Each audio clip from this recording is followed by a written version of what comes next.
네, 안녕하세요. 글로벌 무역 물류 이야기 3주차 강의 시작하도록 하겠습니다. 이번 주에 살펴볼 내용은 이제 중세, 유럽의 중세 로마 제국이 멸망한 이후에 도래한 중세에 대해서 살펴보고, 중세에 있었던 그 가장 큰 역사적 변곡점인, 그 십자군 전쟁과 관련된 내용들도 함께 살펴볼 것이고, 이 시기에 이루어진 어떤 무역에 대한 국제 무역, 그 세계 무역에 대해서 한번 살펴보는 그런 시간을 가지도록 하겠습니다. 이제 유럽의 그 중세라고 하는 거는 대표적으로 이제 봉건제 사회라고 볼 수가 있습니다. 이게 쉽게 말하면 죽음과 가신 간의 쌍무적인 계약 관계를 통해서, 신하든 그 죽은 뭐 왕이나 그 영주에게 중성 서약을 하고, 만약에 일종의 뭐 외적이 쳐들어오거나 했을 때의 그 어떤 군사적, 어, 군사, 어떤 병사로서, 군인으로서 복무하겠다는 것을 다짐을 하고, 주군은 왕이나 영주는 그 자신의 부하에게 그 다스릴 수 있는 땅과 백성, 그러니까 농노죠. 농노를 이제 나눠줌으로 인해서 서로 간에 그 쌍무적인 어떤 계약 관계에 있는 관계를 이 중세 사회에서 가장 핵심적인 봉건제라고 볼 수가 있는데, 일종의 오늘날에 이르러서 국민국가 내지는 중앙집권적 국가를 여러분들은 다 태어날 때부터 국가는 그 중앙에서 중앙정부가, 뭐 대한민국이면 대한민국 정부가, 아니면 뭐 다른 나라의 경우에는 그 국가를 대표하는 정부가 뭐 세금을 거두고 국방을 하고 외교를 하고 뭐 이런 것들을 봐왔었어요.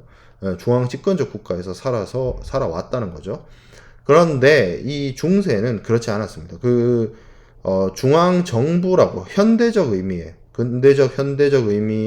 어떤 행정 능력이 모든 그 국토에 영향을 미칠 수 없었고, 그리고 외적의 침입이나 이런 것들을 모든 땅을 다 지킨다는 것 자체가 불가능했기 때문에, 어떻게 보면 이 시기에는 왕이라고 하는 것은 그냥 어떤 국가의 중심부 내지는 가장 큰 부분을 다스리는 어떤 영주에 지나지 않았습니다. 그리고 변방이라든지 그 지방은 소위 그 지역의 유력자 내지는 그 지역을 지킬 수 있는 어떤 힘을 가지고 있는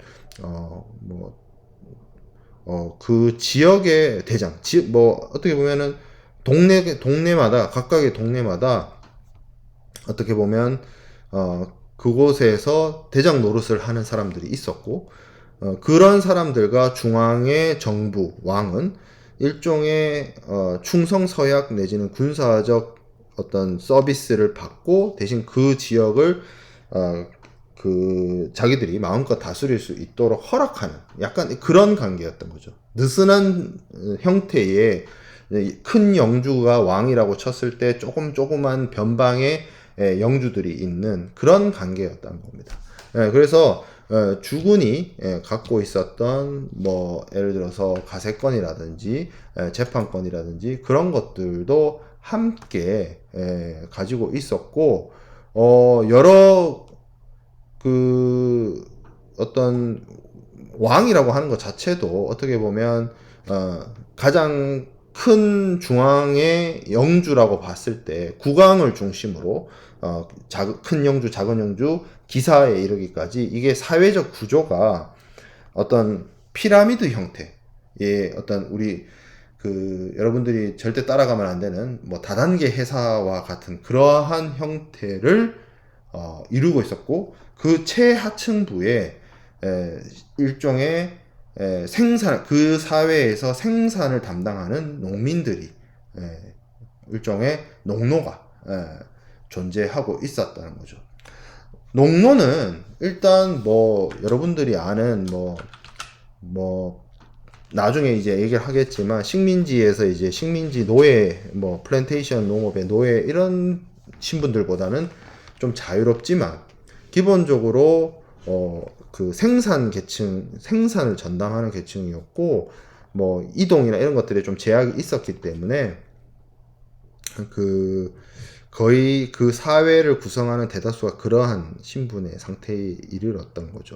근데 이게 왜 이런 식의 어떻게 보면 계급 사회의 전형이라고 볼 수도 있는데 왜 이런 식의 사회 체제가 형성이 되었을까를 고려해 보면 로마 제국이란 국가가 뭐 여러 가지 로마가 쇠퇴하고 멸망하게 된 데에는 여러 가지 원인이 있을 수 있지만 결정적으로 결정타를 먹인 사건은 이민족의 침입이었습니다. 게르만족의 이동이라고 하는 그런 침입이었고 로마가 그렇게 해서 특히 서로마 제국을 서로마 제국을 이야기를 했을 때 서로마 제국이 멸망되고 나서 그 넓은 땅을 막강한 어떤 행정력과 군사력과 경제력으로 다스리던 국가가 무너지게 된 거예요.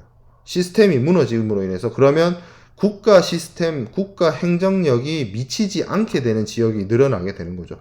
그래서 그 로마가 멸망하던 시기에 보면 이제 더 이상 로마가 오늘날의 프랑스나 영국과 같은 식민지들을 뭐 병력을 보낸다든지 행정관을 보낸다든지 이렇게 할 수가 없는 여력으로 몰리게 됩니다.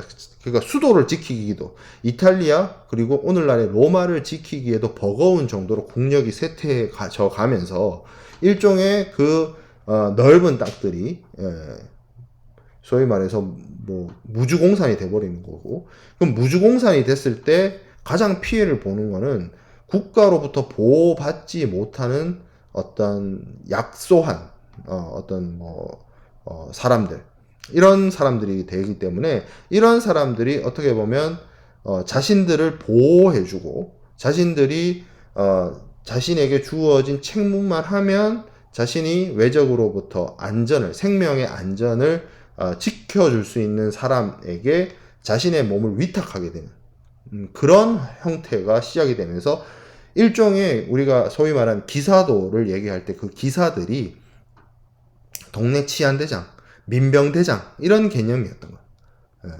그래서 지역, 소지역으로 쪼개지는 거죠. 큰 로마 우리가 지난 시간에 봤던 로마 제국의 지도에서 볼 수 있었던 온 유럽을 통치하던 그런 어떤 국가가 아니라 지역으로 그만큼 그 넓은 지역의 영향력을 투사하고 행사할 수 있는 어떤 행정력이 없어짐으로 인해서 그 지역을 대체하는 지역의 어떤 지역 대장들이 조금씩 있는.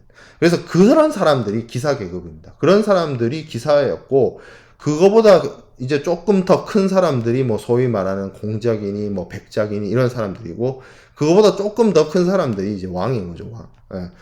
이 시기의 왕은 그래서 어떤 의미에서는 큰 영주의 개념이었다라고 볼 수가 있습니다. 자, 그리고 이 봉건제의 어떤 제가 앞서 얘기했던 것처럼 이민족의 침입이라든지 이런 것들이 결국 유럽의 어떤 중세를 불러왔고 그런 거에는 이제 그 유명한 바이킹이라든지 처음에 이제 그 로마 제국이 멸망할 때는 게르만족의 이동이 있었고 7세기, 8세기 이 경우에는 이제 바이킹족, 노르만족이 이제 북부 유럽 더 나아가서는 지중해 지역까지도 진출을 했었고요.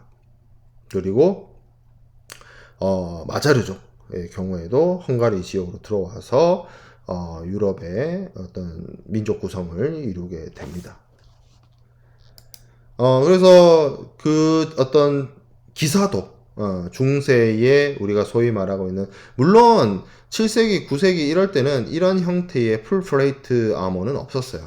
사설 갑옷을 주로 입었고 이런 형태의 갑옷은 거의 중세 말 십자군 전쟁까지 다 와서야 이런 옷들이 생겨났는데 이렇게 노르만족이 이동하고 바이킹이 이동하고 치안이 불안하고 이 유럽을 통치할 수 있는 세계 국가, 어떤 그 박스 로마나의 힘이 없어지고 난 다음에는 자기 몸보신을 위한 자기의 몸을 지켜줄 수 있는 골목대장, 지역대장에게 의탁할 수밖에 없는 그런 상황이 되었던 거죠. 그 와중에 이제 기사는 기사도라든지 뭐 이런 것들이 문화가 태어나기도 하고 피어나기도 했다라고 볼 수 있습니다. 지금 여기 4번 슬라이드에 있는 거는 이제 오른쪽에 있는 거는 바이킹이 유럽 지역으로 이제 지중해까지 진출을 했던 그런 것들. 여기 이제 바이킹이 타고 다녔던 배죠.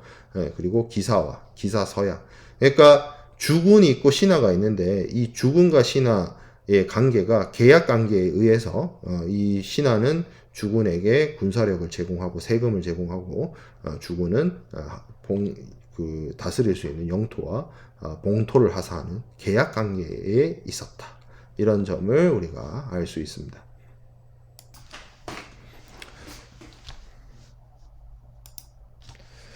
자, 봉건제가 그렇게 해서 태어나게 된 것이고요. 우리가 소위 말하는 뭐 판타지나 뭐 게임 판타지 같은 뭐 소설이나 뭐 게임 같은 데서 볼 수 있는 이 기사라는 것이 뭐 제가 지난 시간에도 얘기를 했다시피 이 시기에 이제 전쟁을 물리적 충돌에 대비해서 오로지 군사적 역량을 쌓는 어떤 특정한 계층이 필요했고 그것을 일종의 이 기사 계급이 수행을 하게 된 거죠. 이 당시에 그 기사, 우리가, 판타지나 이런 데서 볼 수 있는 이런 풀플레이트 갑옷을 입은 기사의 경우에는,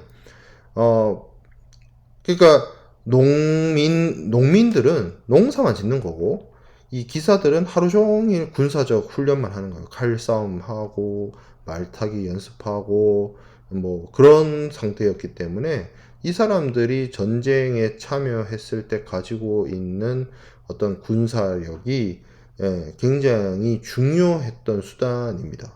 그리고 그렇기 때문에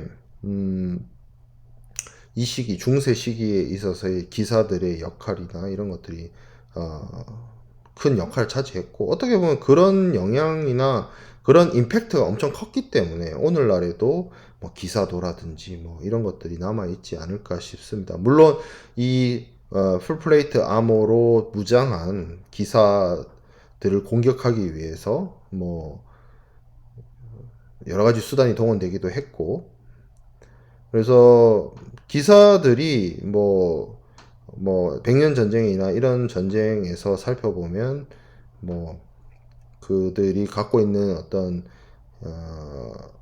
둔함이라든지 뭐 허점이라든지 이런 것들을 공격하는 방식으로 기사들이 공격에 처해지기도 했지만 하약 무기가 등장을 해서 전쟁의 어떤 수단이나 방법이 바뀌기 전까지 어떻게 보면 중세 유럽에 있어서는 이들이 가지고 있는 군사력인 어떤 우위라든지 군사력 역량이라든지 군사적인 가치가 매우 컸기 때문에 의미가 있었다라고 볼 수가 있겠고요. 자, 서유럽은 소로마가 멸망한 이후에 뭐 바이킹의 침공도 있었고 뭐 이러면서 어떤 중세 봉건제 사회를 구성을 했었습니다. 하지만 로마의 서쪽만 실제적으로 멸망을 했죠. 동로마 제국은 남아 있었습니다. 그래서 서로마로부터 분리된 동로마 제국은 콘스탄티노플을 중심으로 제국의 역사를 이어갔고 비잔틴 제국은 로마의 제도를 계승을 했지만 콘스탄티누스 황제 때부터 기독교를 그들의 국교로 인정을 했고 라틴어를 사용하지 않고 그리스어를 사용을 했어요. 동로마 제국은. 그리고 뭐 여러 외부 민족, 이민족의 침입을 받기도 했지만 그것을 뭐 잘 지켜냈었고요. 중앙 집권 체제를 구축을 하면서 어떻게 보면 서쪽에는 어떤 서쪽에는 프랑크족, 게르만족이 자리를 잡고 동남쪽에는 이슬람 그리고 북동쪽에는 유목민족들이 압박을 하는 그런 어떤 지정학적 위치 속에서도 독자적인 문화와 독자적인 경제를 구축을 했습니다. 이 지금도 오늘날의 터키가 아시아와 유럽을 잇는 아주 중요한 지정학적으로 굉장히 중요한 위치에 있지만 이 시기에도 유럽, 아시아, 아프리카를 연결하는 아주 중요한 지역에 위치하고 있었기 때문에 다양한 어떤 문화가 교류가 되었고 특히 이곳을 통해서 중심으로 해서 엄청난 이제 무역망을 구축을 했고 그 무역망의 수혜로 사실 비잔틴 제국이 되게 부유했었고 많이 잘 발전을 했었습니다. 그래서 이 콘스탄티노플 중심으로 인해서 중앙아시아 지역으로부터 지중해 지역에 이르기까지를 연결하는 무역망을 건설을 했고 발전을 많이 했습니다. 물론 비잔틴 제국도 뭐 중간중간에 뭐 세태를 겪어요. 뭐 십자군에 의해서 함락당하기도 하고 그리고 민족 간의 갈등이라든지 뭐 그리고 주변의 어떤 국가들의 성장으로 인해서 영토를 자꾸 뺏기게 되고 그래서 그로 인해서 국력이 약해지는 여러 가지 문제를 겪지만 오랜 기간 버티고 버텨서 뭐 1453년 거의 한 7, 800년 아니 거의 한 100년 가까이, 1000년 가까이를 서로마 제국에 비해서 더 오래 버티게 됩니다. 하지만 메흐메트 2세 오스만 제국의 술탄에게 이 컨스탄티노플이 함락을 되면서 멸망의 길을 가게 됩니다. 자, 그리고 이 유럽이 중세의 봉건제 시대를 살고 있었다라고 한다면 이 중동 지역에서는 이슬람 문화가 꽃을 피우고 이슬람교가 창실이 됩니다. 이슬람교는 610년 오늘날의 사우디아라비아가 있는 아라비아 반도에서 마호메트 이제 선지자 마호메트죠. 마호메트에 의해서 창시되었고요. 이 시기에 이제 메카나 메디나를 중심으로 성장을 하게 됩니다. 메카가 그 카바 신전 있는 거기를 메카죠. 거기 뭐 우리가 소위 말하는 어떤 문화나 어떤 거의 성지를 얘기를 할 때 뭐뭐의 메카 뭐 이런 표현을 쓰잖아요. 이 그 메카라는 말이 이슬람교의 성지인 메카에서 온 말이죠. 그래서 이곳을 중심으로 이슬람교가 성장을 했고 일종의 신정 일치 국가였어요. 그러니까 그 종교가 종교 지도자가 그러니까 오늘날로 치면 여러분들이 이해가 잘 안 되는 부분이 뭐 교황님 같이 종교 지도자가 세속의 정치 지도자도 겸임을 해서 종교적 수장이 국가의 뭐 왕이나 최고 권력자를 겸하는 그런 형태였어요. 신정일치 국가라는 게. 그렇게 이슬람이 성장을 하다가 뭐 정통 칼리프 시대에 뭐 지나고 해서 이제 이슬람의 어떤 정치 지도자들이 나라를 다스리는 형태로 또 진화를 하게 되는데 이 당시에 주로 그 수도 역할을 수행을 했던 것이 이제 다마스쿠스였고 다마스쿠스가 수도일 때는 이제 우마미야 왕조로서 이슬람이 초기 팽창을 했었고 그러다가 750년에 아바스 왕조가 들어서고 수도를 오늘날의 이라크의 수도인 바그다드로 옮겨가게 됩니다. 그러면서 이 이슬람의 어떤 세력권, 교세라고 해야 될까요? 세력권이라고 해야 될까요? 이게 이제 종교와 정치가 함께 가기 때문에 종교의 포교와 무력 침공이 같이 간다고 볼 수 있어요. 한 손에는 코란, 한 손에는 뭐 칼, 뭐 이런 식으로. 그래서 이슬람의 영향력이 중앙아시아, 북아프리카, 이베리아 반도까지. 그래서 이베리아 지브롤터 해협을 건너서 북아프리카에서 지브롤터만 건너면 바로 스페인, 오늘날의 스페인이죠. 그래서 고 이베리아 반도까지 그 세력을 확대를 했고요. 더 나아가서 오늘날의 인도 그리고 동남아시아 그리고 아프리카 사하라 사막 이남까지도 빠르게 확장이 되었습니다.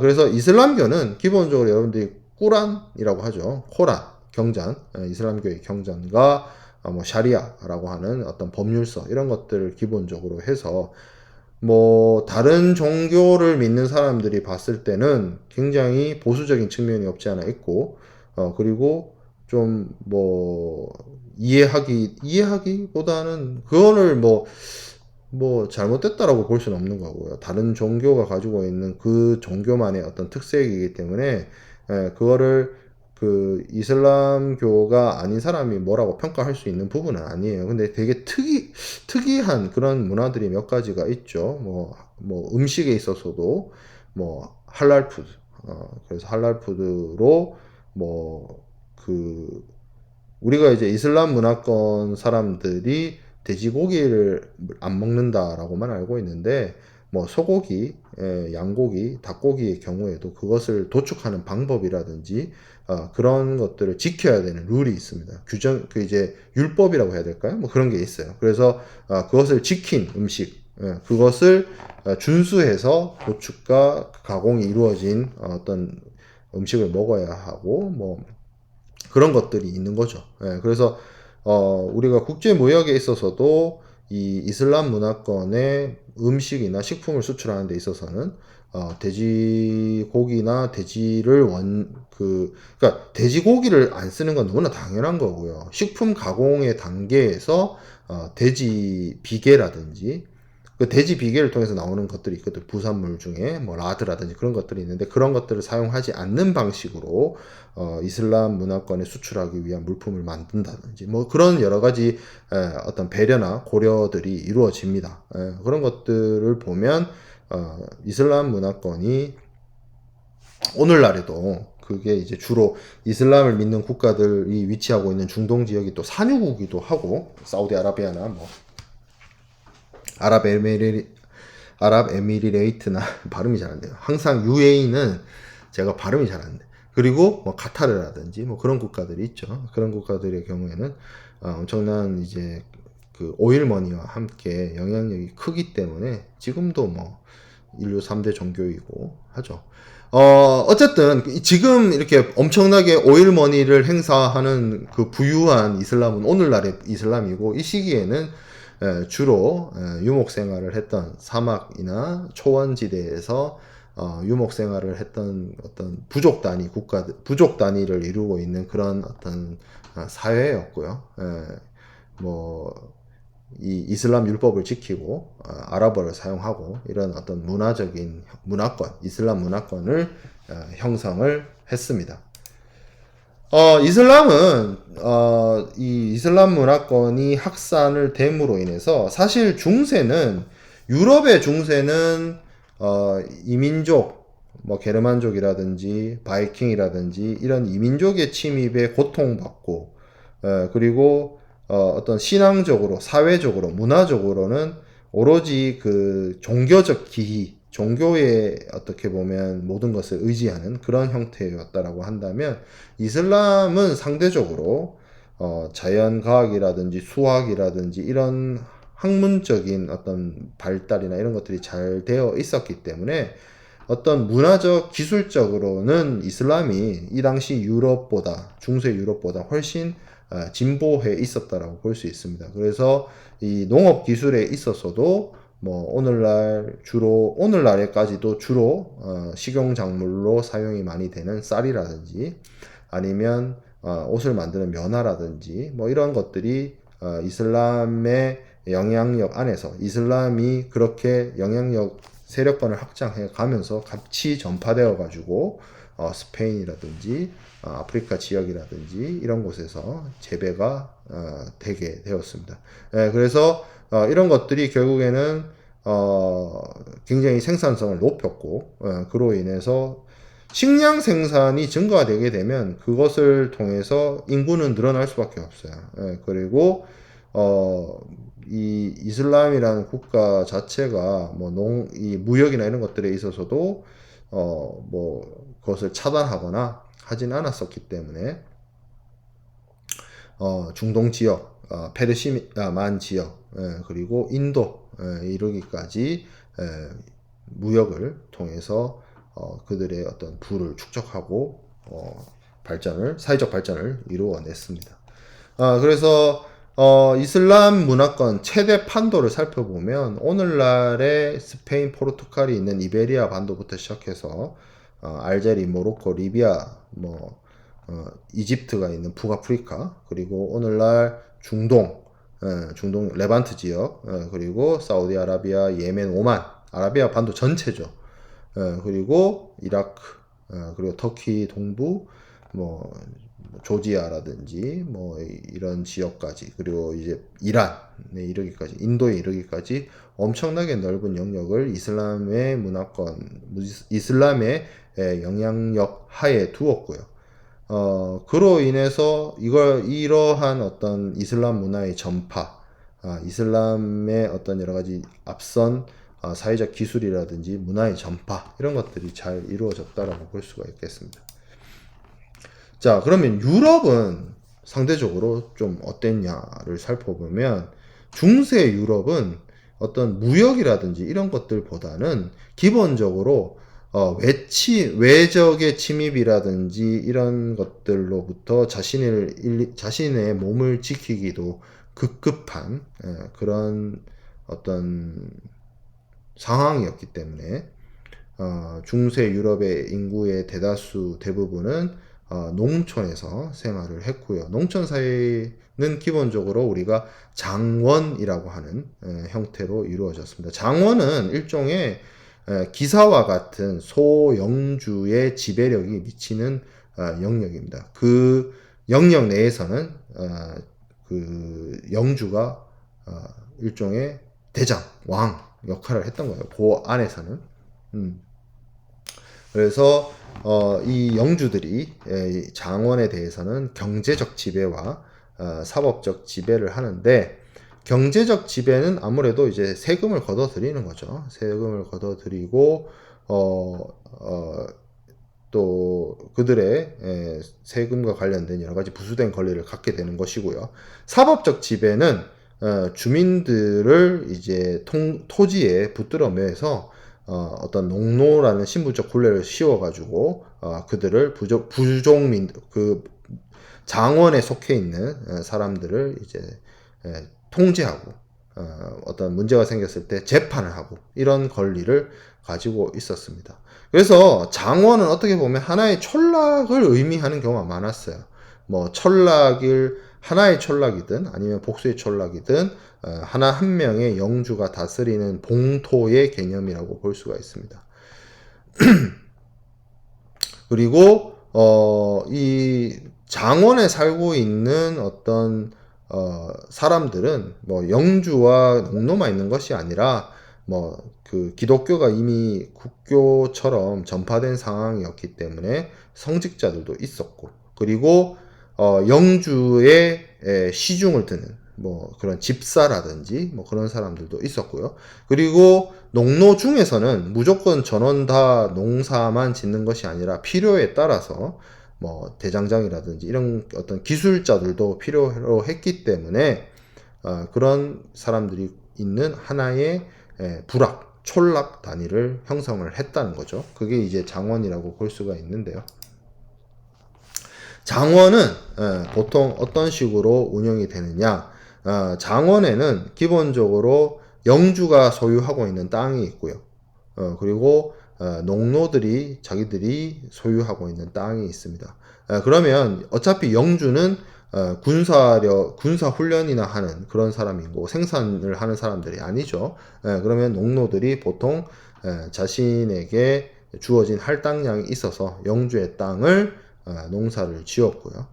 그렇게 이제 어떻게 보면 이 일을 대신 해주는 형태로 처음에는 형성이 되다가, 나중에는 그 자기의 영주에게 어떤 노동력을 제공하는 것이 아니라 어떤 형태, 화폐 형태의 세금을 바치는 형태로 시간이 지나면서 좀 바뀌어가게 됩니다. 왜냐하면 뒤에서 얘기하게 될 뭐 십자군 전쟁이라든지 아니면 흑사병이라든지 이런 것들로 인해서 노동력이 굉장히 중요해지고 노동력이라는 가치 자체가 노동력이라는 자원 자체가 굉장히 중요한 자원으로 바뀌어가게 되었기 때문입니다.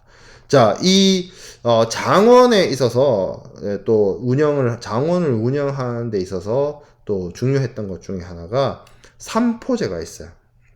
오늘날의 농사라고 하는 거는 여러분들이 뭐 직접 농사를 지어보지 않았기 때문에 이런 말을 하는 것 자체가 되게 의미 없는 소리이긴 한데, 비료라는 걸 씁니다.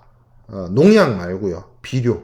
그러니까 식물이 잘 자라게 할 수 있는 여러 가지 영양분들을 땅에다가 부여를 하는 것인데, 오늘날 그 농사 짓는 분들이 사용하는 비료라고 하는 거는 다 공장에서 만드는 화학 비료예요. 그래서 식물이 필요로 하는 식물 성장을 촉진시킬 수 있는 여러 가지 성분들을 이제 비료를 소위 말해서 거름을 준다고 하죠. 그런 것들을 이제 뭐 예전에는 그런 게 없어서 화장실에서 이제 푸세식 화장실에서 뭐 퍼오고 그랬었는데 지금은 그렇지 않죠. 전부 다 화학 비료를 사용을 하죠. 근데 이 중세 시대에는 그런 화학 비료가 없었습니다. 농사를 반복적으로 자꾸 짓다 보면 땅이 가지고 있는 어떤 식물을 키워낼 수 있는 역량이라는 게 자꾸 떨어져요. 그게 이제 어떻게 보면 그 지력이라고 하는 것인데 지력이 쇠퇴하게 됩니다. 그렇게 지력이 쇠퇴하게 되면 땅을 좀 뒤집어 가지고 어떤 땅이 가지고 있는 영양분을 스스로 보충할 수 있도록 시간을 좀 둬야 되는데, 이 삼포제라고 하는 거는 기본적으로 영지, 경작지를 세 부분으로 구획을 해가지고 첫 번째는 이제 봄에 씨앗을 뿌려서 가을에 곡식을 수확을 하고 또 그 두 번째 경지에는 이제 이게 봄에 그 수확을 하는 작물들이 있습니다. 뭐 대표적으로 보리라든지 뭐 이런 것들, 그런 것들을 심어서 봄에 수확을 거둬들이고, 세 번째 부분은 이제 아무것도 농사를 짓지 않는, 그래서 땅이 지력을 회복할 수 있도록 해주는 이런 식으로 로테이션을 하는 방식이 장원을 운용하는 삼포제였습니다. 자, 이렇게 그 중세가 지나고 이슬람이 확대가 되고 이러면서 이제 오늘날에 말하는 미들에이지, 중세가 이제 서서히 지나가게 되는데, 여러 가지 자료들이나 기록들을 찾아보면 한 1000년경, 기원 후, 그러니까 이제 서기 한 1000년경 정도에 유럽의 인구는 한 3천만 명 정도였는데 14세기, 그러니까 14세기라고 하면 1300년대를 말합니다. 1300년대가 오면 유럽의 인구가 그 2배가 넘어가는 7천만 명 정도에 도달한다라고 봅니다. 오늘날 대한민국의 인구보다 많은 숫자죠. 전체 유럽에 7천만 명밖에 살지 않는다라고, 뭐 작은 숫자라고 생각할 수가 있는데, 이 시기에 이 정도 인구가 증가했다는 거는, 이 시기는 여러분들 생각해 보세요. 1000년 전이잖아요. 뭐 오늘처럼 의료기술이나 뭐 이런 것들이 발달돼 있지 않던 시기였기 때문에 이 정도 시간에 인구가 이렇게 2배 정도 늘어난 거는 굉장히 인구가 폭발적으로 증가를 한 거예요. 그 이유는 기후가 상대적으로 소비강의를 지나서 온화해진 것도 있고, 이렇게 이제 어떻게 보면 로마가 멸망한 이후에 극심한 이민족의 침입이라든지 혼란기를 겪다가 사회가 좀 안정되고, 사회가 안정됨으로 인해서 사람들이 생산에 집중하게 됐고, 그러다 보니까 뭐 삼포제라든지 뭐 농업 기술의 여러 가지 혁신들이 더해지면서 식량 생산이 증대되면 인구는 같이 증가하게 됩니다. 그리고 인구의 증가로 인해서 어떤 그 먹여 살려야 되는, 입이 쉽게 말하면 사람이 그러니까 인구가 증가하면 그 인구를 먹여 살리기 위한 어떤 식량의 생산도 따라와야 되거든요. 만약에 인구가 2배로 늘었잖아요. 근데 식량 생산이 2배로 늘지 않으면, 같이 따라서 2배로 늘지 않으면 굶어 죽는 거죠, 뭐. 그러면 해결책은 타노스죠, 뭐. 그래서 뭐 반을 없애든지. 지금 타노스는 핑거 스냅으로 인구를 반을 줄였는데, 지금 유럽은, 이 시기에 유럽은 한 300년 정도 지나니까 그냥 인구가 2배로 는 상황인 거죠. 거기에 따라서 맞춰서 식량 생산도 같이 증가가 돼야 사회가 유지가 돼야 된다는 거예요. 그러면 식량 생산을 이 시기에 무슨 제가 아까 설명드린 화학 비료가 있는 것도 아니고, 뭐 최첨단 농법이 있는 것도 아니고, 뭐 무슨 우리가 소위 말하는 알고 있는 뭐 비닐하우스 같은 거 그런 게 있는 것도 아니었죠. 그렇기 때문에 이 시기에 식량 생산을 늘리는 방식은 농사 짓지 않는 어떤 항무지라든지 뭐 산지라든지 이런 데를 개간을 해서 농사 지을 수 있는 땅으로 만드는 작업이 필요로 했어요. 그래서 이 시기에 미개척지, 미개간지를 뭐 항무지, 늪지, 숲 이런 것들을 나무를 베고 늪지를 메우고 해서 농사를 짓기도 하고, 그리고 땅이 바다보다 낮아서 수심보다 땅이 낮아서 농사를 짓지 못하는 땅을 간척 사업이라고 하죠. 땅을 메워 가지고 바다를 메워서, 땅을 메우는 게 아니라 바다를 메우는 거죠. 바다를 메워서 땅을 만들어서 거기다가 농사를 짓는 그런 개간 사업이 많이 이루어지게 됩니다. 그리고 이렇게 인구가 증가하면, 인구가 증가함으로 인해서 먹여 살려야 되는 입도 늘어났지만, 창을 들고 칼을 들고 활을 들고 전쟁터에 나가서 적이랑 싸울 수 있는 어떤 병사 자원도 같이 늘게 되죠. 그래서 제가 앞서 이슬람 세력의 학대를 얘기를 할 때 이렇게 스페인, 오늘날의 스페인과 포르투갈 지역까지도 이슬람의 영향력이 미쳤다라고 설명을 드렸는데, 이제 유럽 사람들도 인구가 늘고 사회가 안정됨으로 인해서 자신들과 이제 종교가 다른 이교도라고 볼 수 있죠. 이 사람들 입장에서는 다른 종교를 믿는 이 사람들을 자신의 땅에서부터 축출해내는 작업들을 시작을 합니다. 그게 이제 소위 말하는 이베리아 반도에서 이루어진 영토 회복 운동, 레콘키스타라고 하는 것인데요. 그래서 이걸 통해서 땅을 넓혀 나가는 거죠. 땅을 넓혀 나가는 그런 일들이 이루어지게 됩니다. 제가 설명드린 장원의 개념도가 이런 모양이고요. 그래서 가을에 농사 짓는, 가을에 추수하는 어떤 수확하는 땅, 그리고 봄에 수확하는 땅, 쉬는 땅, 이런 땅으로 삼포제를 운영을 했다는 거고요. 인구가 늘어남에 따라서 먹여 살려야 되는 입이 늘고, 개척지, 그러니까 농사 지을 수 있는 땅을 늘려야 했기 때문에 바다 밑에 있는 땅들을 메워서 육지로 만드는 그런 작업들이 시작이 됐던 거죠. 여기 오른쪽 위에 지도가 있고 또 요 밑에 지도가 있습니다. 그래서 이거 보면 지금 여기 위에 지도는 이렇게 섬처럼 돼 있어요. 질랜드라고 돼 있죠. 질랜드. 요 질랜드가 여기거든요.